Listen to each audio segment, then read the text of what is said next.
Hi everyone! Welcome to my channel! How are you guys? Hopefully everyone is fine and okay for today. Anyway guys, this is for our videos for today. I would like to show you, I'm going to make my own version, salmon, roast salmon fish with coconut milk, or salmon na kinilaw na may gata. Okay guys? So, alam niyo ba guys, ang aga kong nagising kaninang umaga, siguro mga 6 o'clock nagising na ako kasi nag-prepare na ako lahat sa mga ingredients na lahat na gagamitin ko guys. So, yung iba dito guys, kinat ko na siya to get ready para mas madali yung paggawa ko sa video. Pero don't worry guys, ipapakita ko sa inyo yung lahat ng mga ingredients na gagamitin ko ngayon sa paggawa ko ng salmon na may gata or salmon na kinilaw na may gata. So ngayon guys, bago ako magsimula guys, bago ako magagawa nito, so ipapakita ko muna sa inyo guys ang mga ingredients na dapat ko siyang ihalo doon sa kinilaw na salmon. Okay guys, I want to show you first. Okay? Here you go guys. Yan, so unahin natin ipakita yung yung salmon guys. Yan. So, yan yung salmon natin, yung salmon fish natin guys. Actually guys, nakahiwa na siya. Hiniwa ko siya. As I said, I woke up early this morning. So, yun, nahiwa na siya.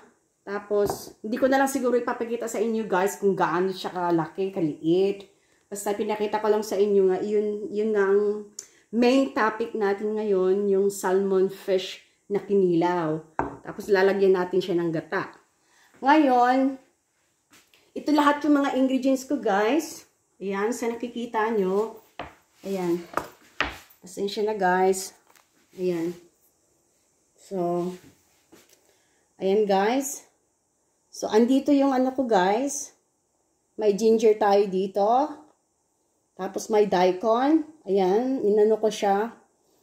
Tapos nag-iwan lang ako ng isang piraso, kalahati ng daikon para ipapakita ko sa inyo kung paano ko siya gagawin talaga. Kasi nakita nyo naman napaka-hautin yung ko sa kanya. Ginamitan ko siya ng grated. Ito yung ginamit ko guys. Pero it's up to you guys kung anong gusto nyo gawin na sa daikon ninyo, kung gaano kalaki, gaano kaliit, kung anong shape ang gusto nyo guys, that's fine. Basta ang importante, ipapakita ko sa inyo kung paano ako gagawa ng sarili kong salmon raw fish na may coconut milk. So, ngayon guys, ayun, may onions tayo dito guys. At saka yung ginamit ko na onions guys is white onions, which is pwede rin kayong gumamit ng red onions. Whatever prefer you guys. Pero sa akin, okay kasi wala akong available na red onions at the moment guys. So, ginamit ko na lang yung white onions. But it's okay. Kasi kahit paano may lasa, di ba? Lasa ng onions. So, meron din tayong lemon dito, guys. Ayun, nakikita nyo guys, lemon. Tapos, may cucumber ako. So, ngayon, maghihiwa lang tayo ng medyo konting small bits sa, natin, guys, sa cucumber. Tapos, sa onions din natin, guys. Tapos, papakita ko rin sa inyo kung paano ko siya gamitan ng grated yung daikon ko, guys. Okay? So, panoorin nyo na lang muna ako guys kung paano ko siya gagawin guys. Yung mga ingredients, kung paano shape ang gusto ko, kung gaano kabiga, kung gaano kalaki o ka-small yung ko sa kanila shape. Okay guys? Thank you guys! Yeah. Yan, nakita nyo naman guys, no? Yan. Hope you like my videos guys for today. I'm trying my best to do this guys so I can share with you how to make my own version salmon kinilam na may gata or salmon raw fish with coconut milk. Depende rin sa inyo guys. Pwede rin kayong gumamit ng coconut cream.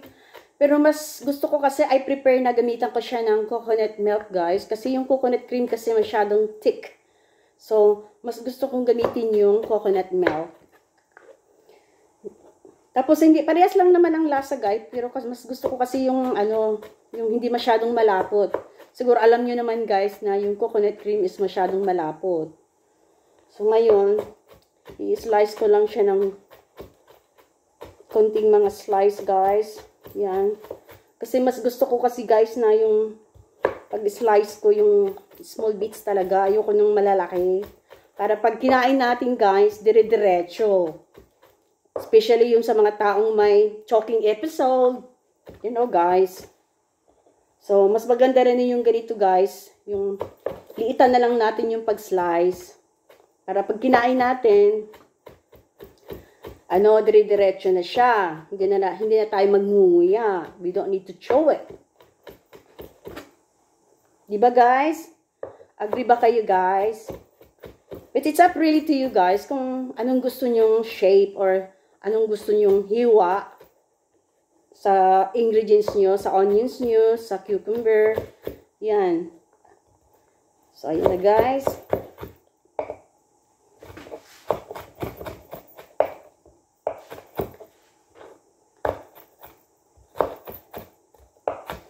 So, alam ko naman guys, marunong din kayo gumawa ng sarili nyong version. Yung paggawa ng salmon raw fish.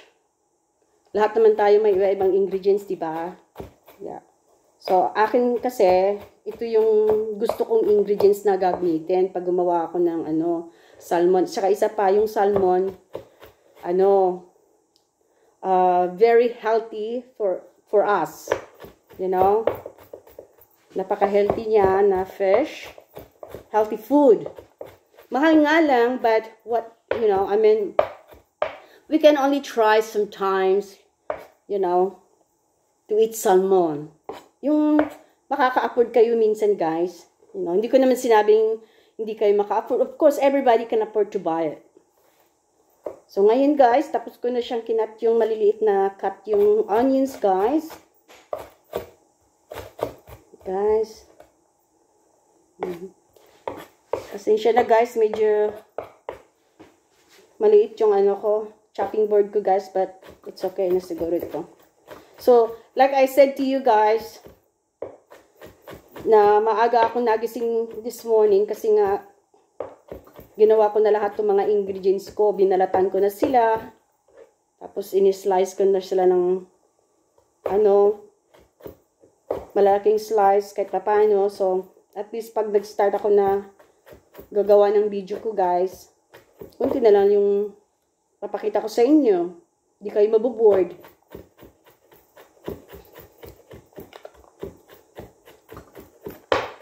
Guys.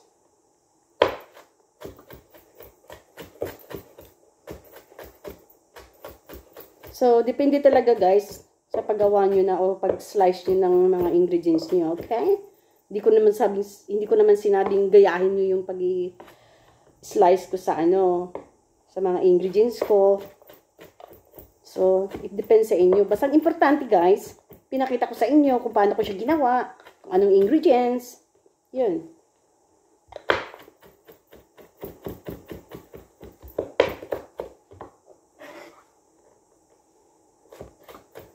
Alam nyo guys, when I was young, when I was 15 years old,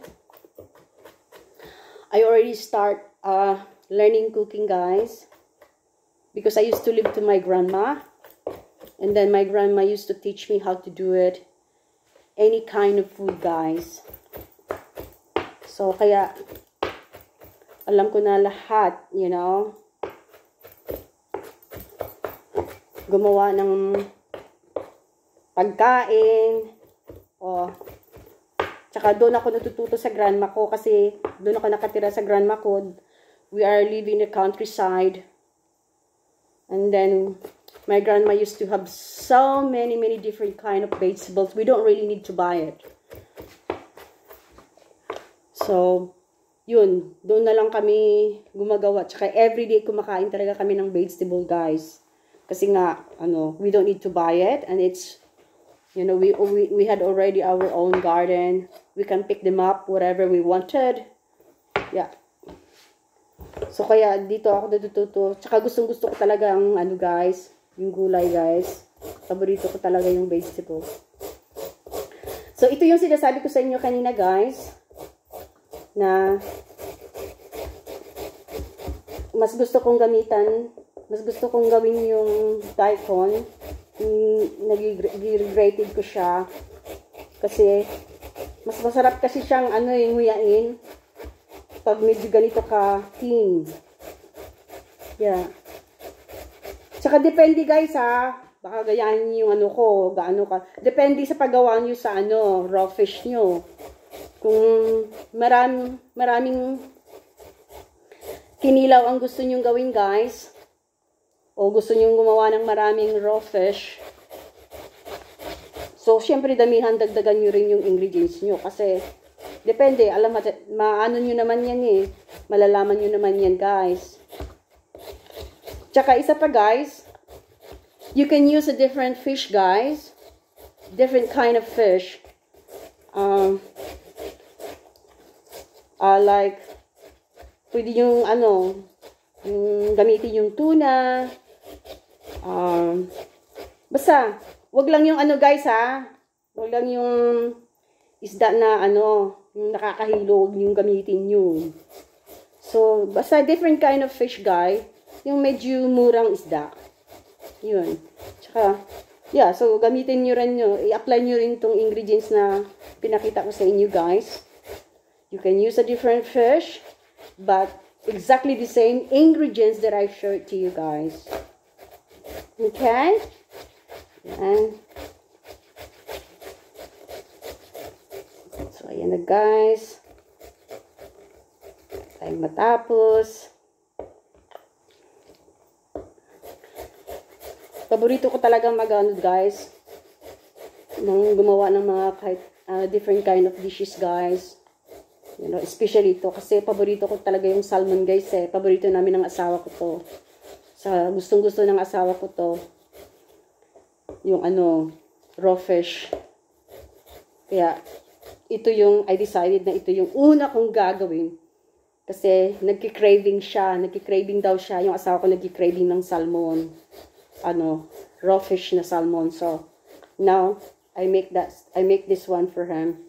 For me and for my husband. And of course, guys, I think this is a good idea that I show you how to make it for my own version. Okay, guys. Hopefully you enjoy to watch, guys. Habang ginagawa ko to, guys. Pwede kayong mag-like, guys, and comment below, guys. Pwede kayong mag-comment, guys. Kahit anong gusto nyong i-comments, guys. It's accepted to my channel. Okay, here you go, guys.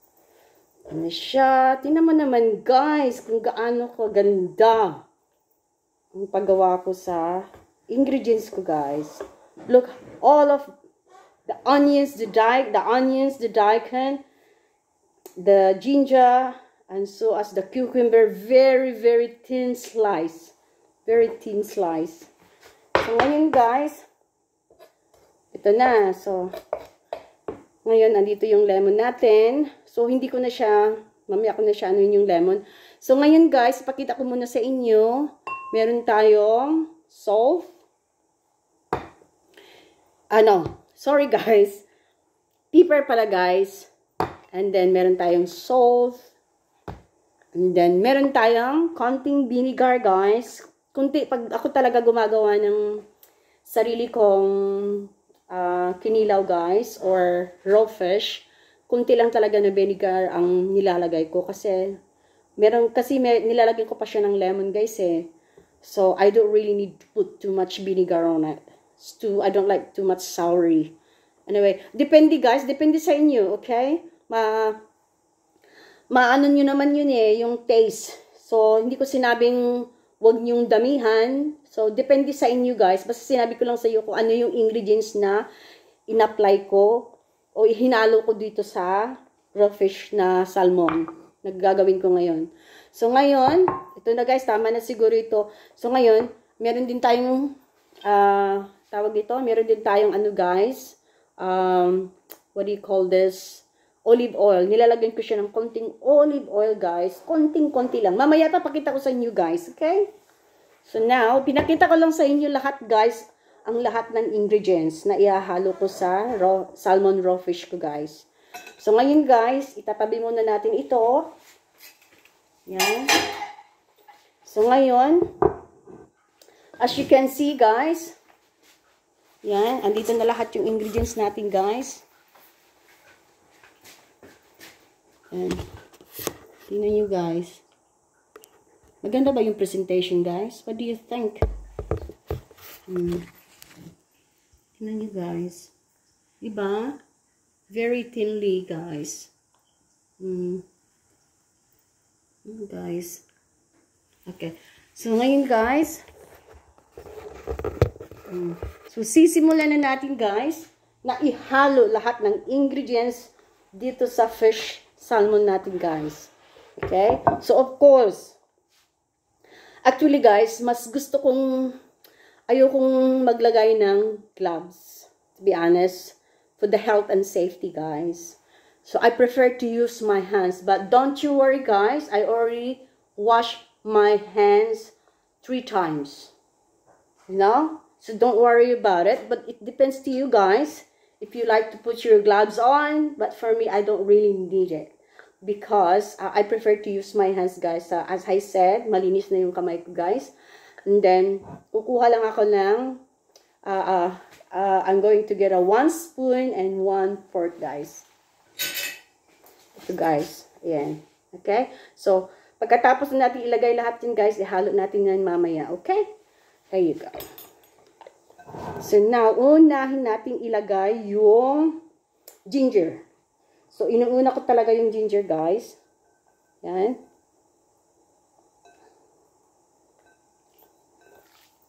Yeah.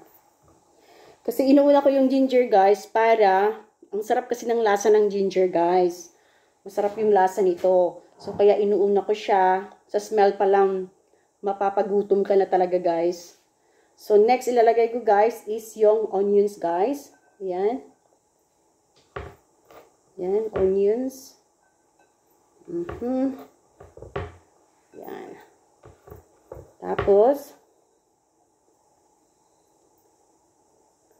ihalo lang muna natin konti, guys. Konting halo lang, guys, ha. Huwag masyadong i-squash, guys, kasi kawawa naman yung salmon, guys. Kawawa naman yung salmon fish na ihalo natin ng ganito. Tapos, yung galit ka ba na mag-ano. Huwag ganun, guys. Very gentle. Gentle lang, guys. Yan, ganyan. Yung gentle, gentle, gentle. You go, guys. Para maganda naman yung presentation natin, guys, diba? So, kailangan gentle lang talaga. So, ngayon, guys, next is ay lalagay ko na itong aking cucumber. Ayan. Ito na siya, guys. Tapos, next, guys, ilalagay ko na rin yung daikon ko, guys. Ayan. Ayan. There you go, guys. So, ayan na. Ihalo na natin sila, guys. Halo-halo muna. Halo-halo. Mix, mix, mix.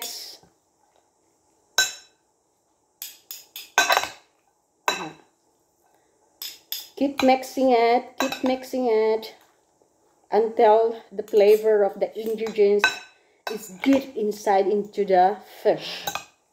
Right? So, ngayon, guys, ilagay na natin yung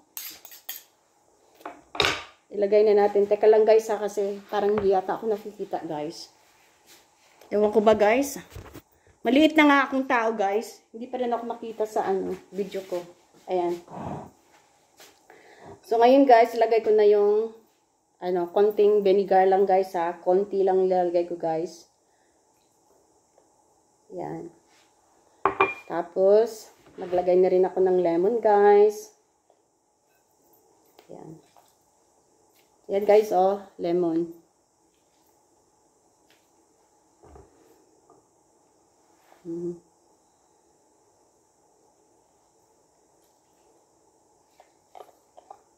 Guys. Yan. Kasi sa atin sa Pilipinas, guys, usually we use the lemon, you know, yung maliliit na, kung tinatawag sa atin, limoncito or calamansi. Yeah. Calamansi. So, dito naman sa New Zealand, wala kasing ano dito sa New Zealand, guys, walang calamansi. Wala ding limoncito. Kaya, ang ginagamit namin dito is yung, ano, lemon. Pero, yeah, masarap siya, guys. Yeah. So, ngayon, lalagyan ko na siya ng asin, guys. Yan. Kunti lang din. Sa tiyan-tiyan mo lang. Tapos, pipa.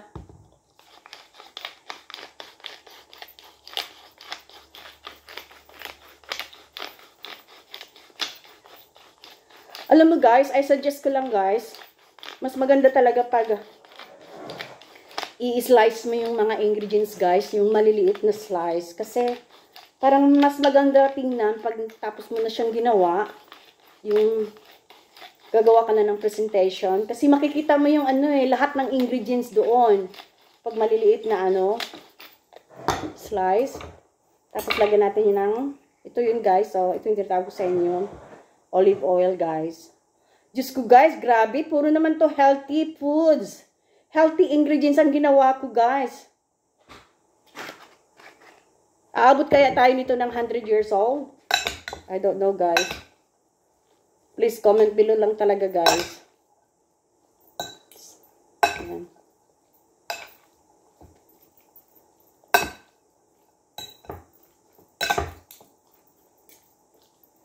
Yeah.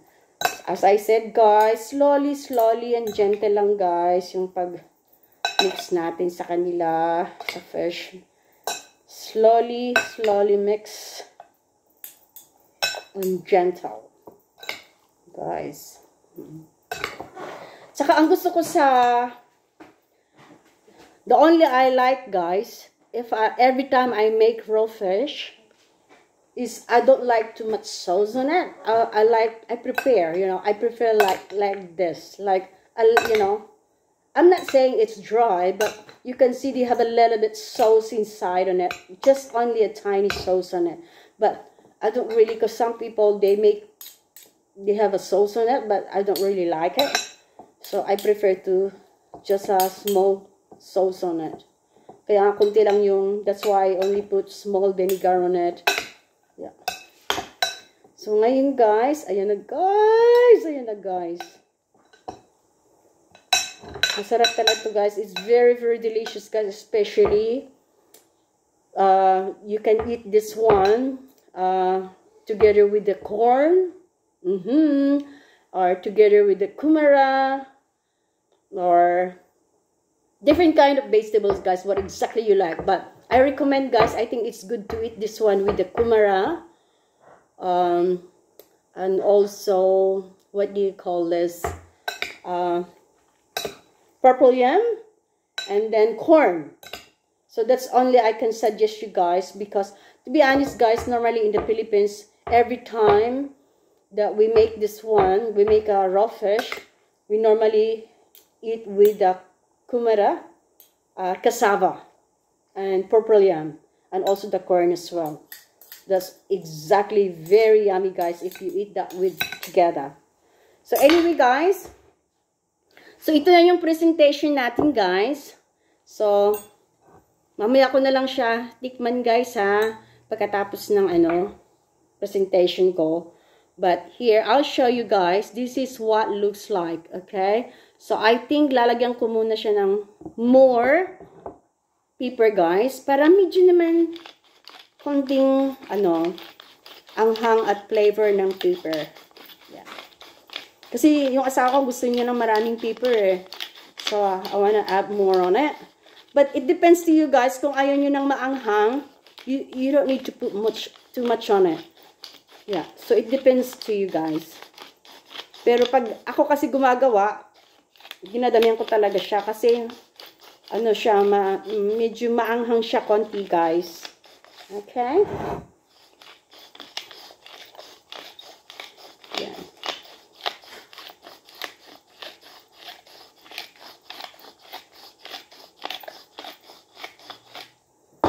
Yan, guys. Raw fish na raw fish talaga siya, guys.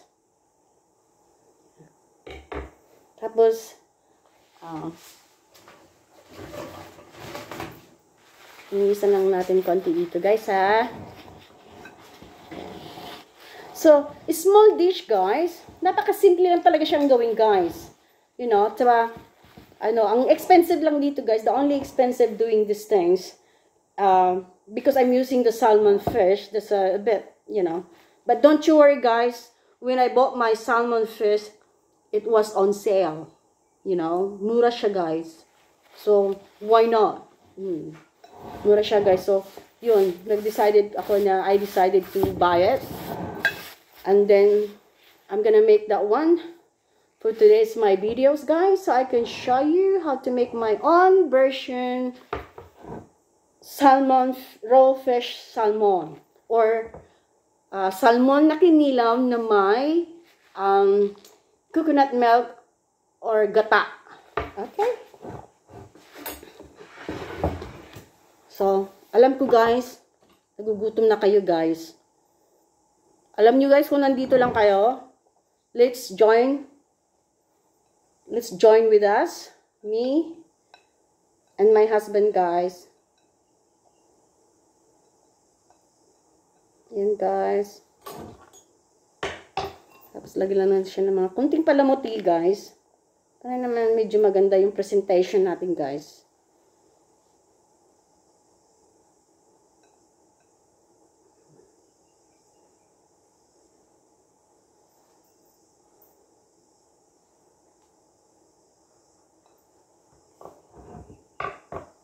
Here you go, guys. All done.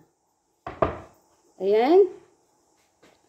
Tapos, dadalhin na natin siya, guys, doon sa mahiwaga kong mesa. My beautiful table. So, dadalhin natin siya doon, guys, para bibidyohan muna natin siya. We can take a photo of it. The raw fish salmon, or I don't know, guys, salmon raw fish with coconut milk. So, ngayon, guys,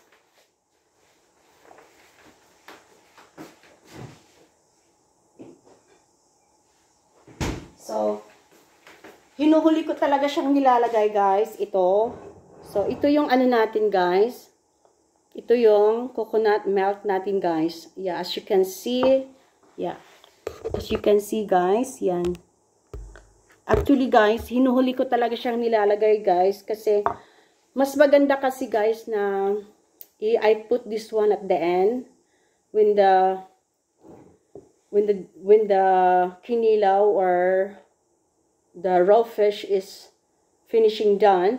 So I prefer, kasi I like the flavor of the coconut milk that stay on the top, you know. So when the people come and try to taste, they can taste straight away the textures of the coconut milk, guys. Okay? So, depende sa inyo, guys, ha? It depends to you, guys. I'm not saying that you can always add the coconut milk or coconut cream into your kinilaw at the end. You can, it's up to you, guys. You can put that one on in the beginning, whatever you prepare, guys. But for me, that's why I said to you that this is my version. This is how I make my salmon raw fish with coconut milk or coconut cream, guys. So I always put the coconut milk or cream at the end. Yeah, so yan, guys. Yeah. Tingnan mo naman yan, guys. Look at this, guys. Oh, look. Absolutely amazing, guys. Okay. So now, guys. Here. Dadaling ko kayo doon, guys. I'm going to take you there to the table that, my favorite table, guys. Actually, guys, that's the table that is, my table presentation. Every time na gagawa ako ng, every time na magluluto ako ng, I prefer food, you know, international food. No, I'm joking, guys. Every time that I make a nice and delicious, healthy foods, guys, I always do my presentation at the end. So, that's why that table is only for my preparing food presentation. Okay? So, my husband, even myself, I don't want to use it, that one. That's only for my presentations, for my food presentations, guys. Okay, let's go now, guys. Hugot lang ako ng kamay, guys, ha.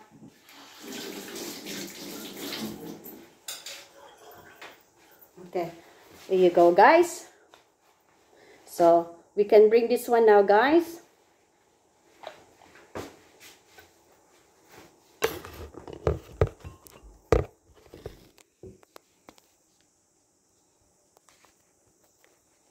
So, habang dinadala ko doon, guys, tingnan ko muna yung sarili ko.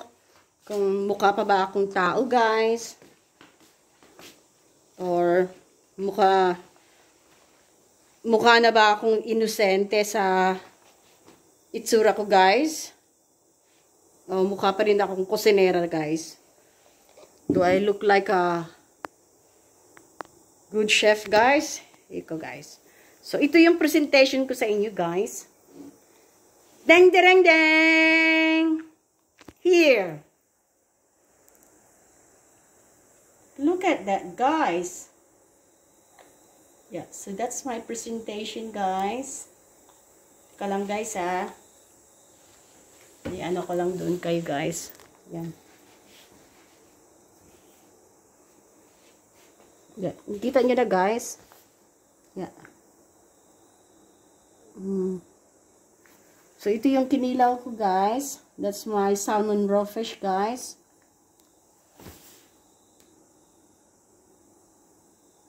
Yeah. And ito, this is my corn presentation. Yeah. In fairness, guys, ha, gumawa niyan. Yan. Wala lang, guys. Ano lang ako. Trip ko lang ginawa ng ganyang style.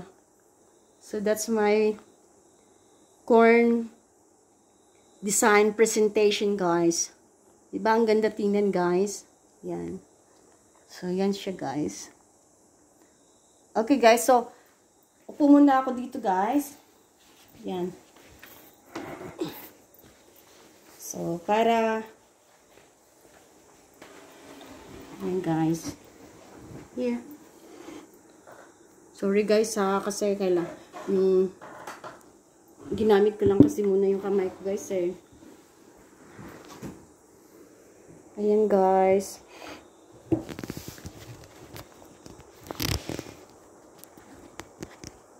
Pasensya na talaga, guys.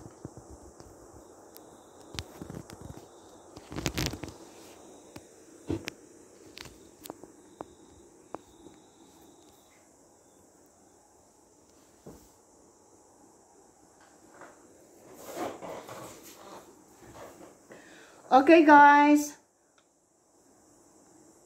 Hanggang dito lang yung video ko, guys. So, at least napakita ko na sa inyo, guys, kung paano ko ginawa yung salmon raw fish, guys, with coconut milk or coconut cream. In my Tagalog version, guys, my own language, we call salmon na kinilaw na may halong gata. Okay, guys. That's my presentation. Okay. So, please, guys, thank you so much, guys. Thank you so much for watching my videos. Thank you so much for staying with me, guys. If you like, guys, please don't forget to like. And please don't forget comments below, guys. And then please don't forget to subscribe. Only if you like, guys. Thank you, guys. Love you so much, guys. I'll see you soon.